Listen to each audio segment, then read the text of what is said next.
All right, good afternoon, class.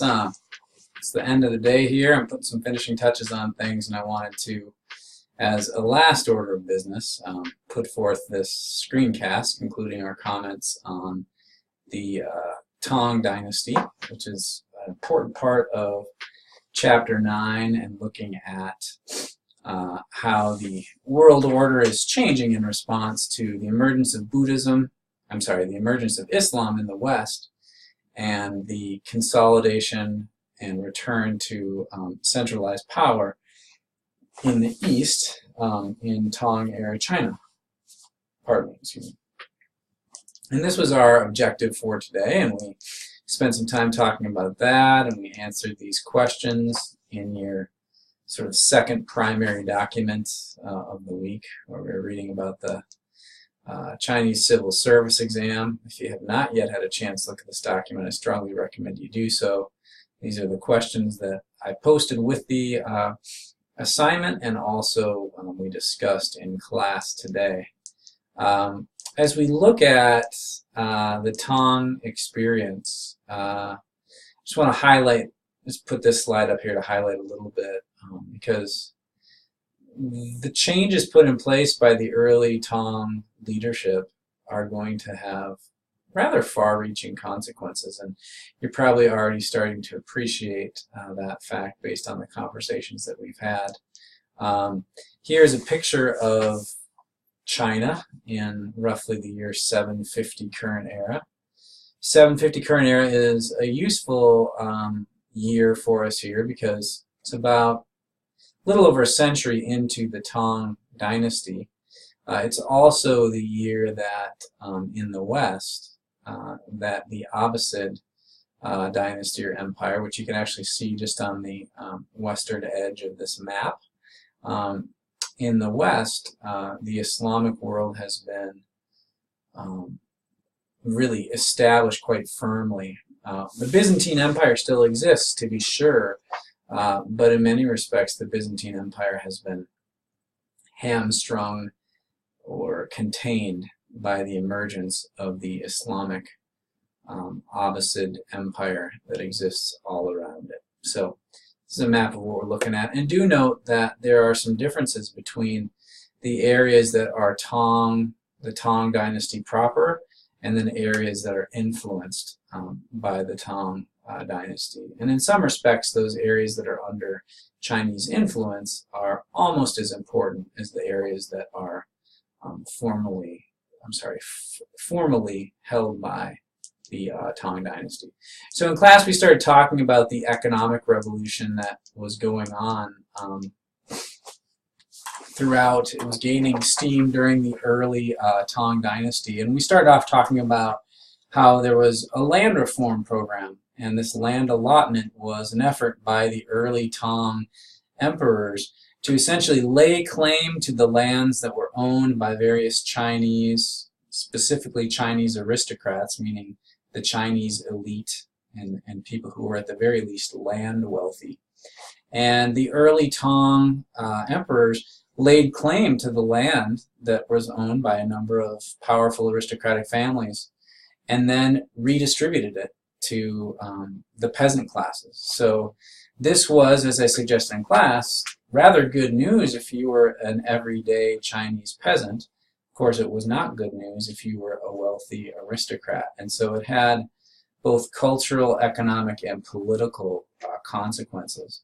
And this, of course, also went hand in hand with the reforms that brought about the civil service exam, because now opportunities, particularly within the bureaucracy or the government of Tang-era China, those opportunities are now going to be distributed on the basis of something closer to merit, right? The skills and intelligence of an individual are now going to be the standards whereby individuals are granted opportunity. It's not a perfect system, that's not how it always worked out, but generally speaking, that was the intent. Pardon me.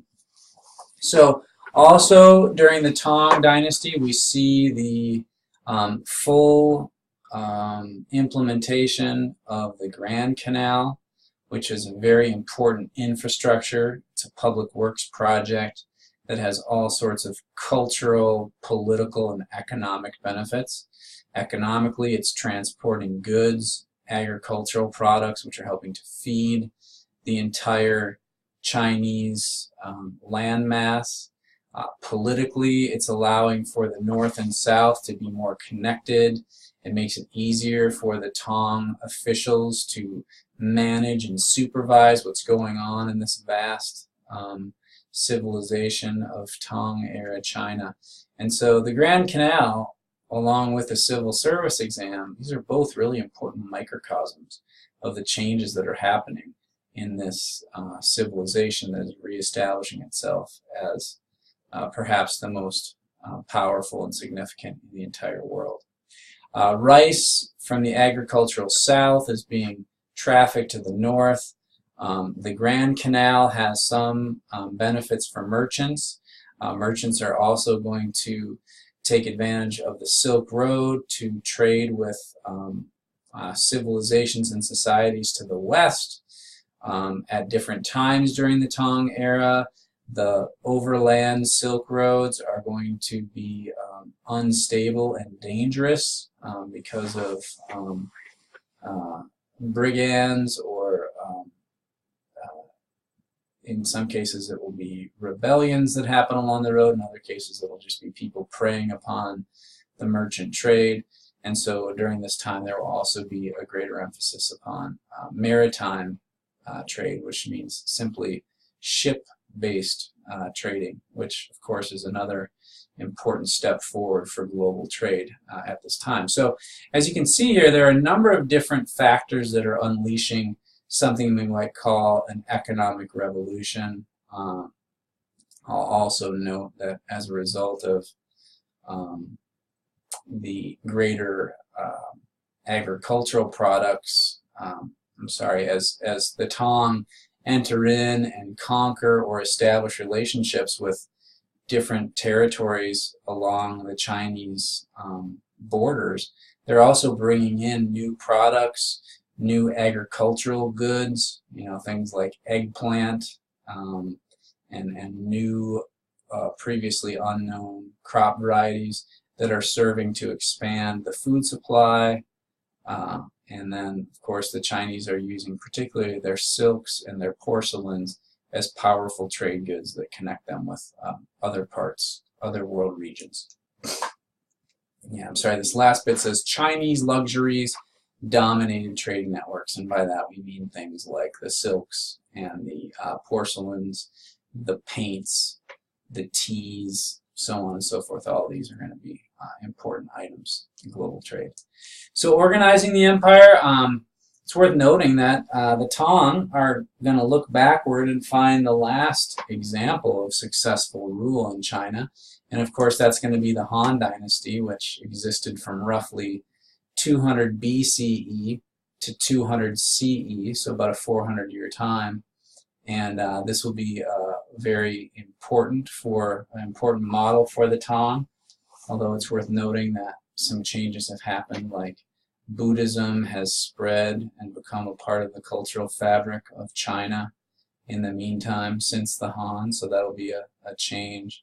And this picture here is showing examination candidates for the civil service exam, and this is going to be, of course, a new introduction.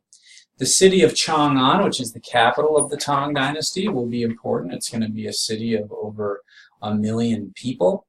It's a city that has an incredibly cosmopolitan feel, meaning inside the walls of Chang'an there will be all sorts of different districts and quarters, some of which serve as open access places for Christians from the West, for Zoroastrians from the West, for Buddhists from the West. There will be Confucian scholars, Taoist philosophers, so on and so forth.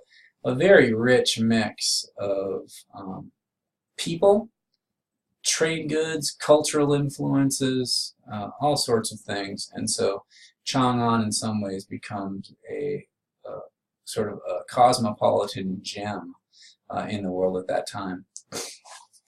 The Tang era is going to be ruled largely by Confucian administrators.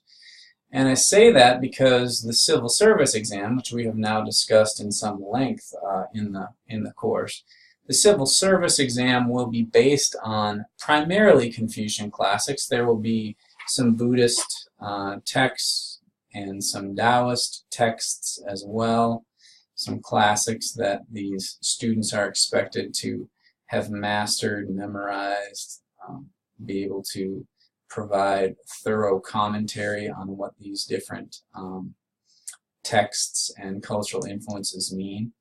As I said here, if you want to be a good scholar and a good test candidate, exam candidate for the civil service exam, you will make yourself familiar with Confucian learning, Taoist learning, and also Buddhist learning as well. Selected on the basis of this is designed to be a meritocracy, and it is designed also in part to create open opportunities for everyday peasants to be able to rise up through the ranks of society. And let me note here, I don't think I have this term down, but there's going to be a new social group that emerges throughout China during the Tang era that is very important. And they're known as the scholar gentry. The scholar gentry, that's G-E-N-T-R-Y.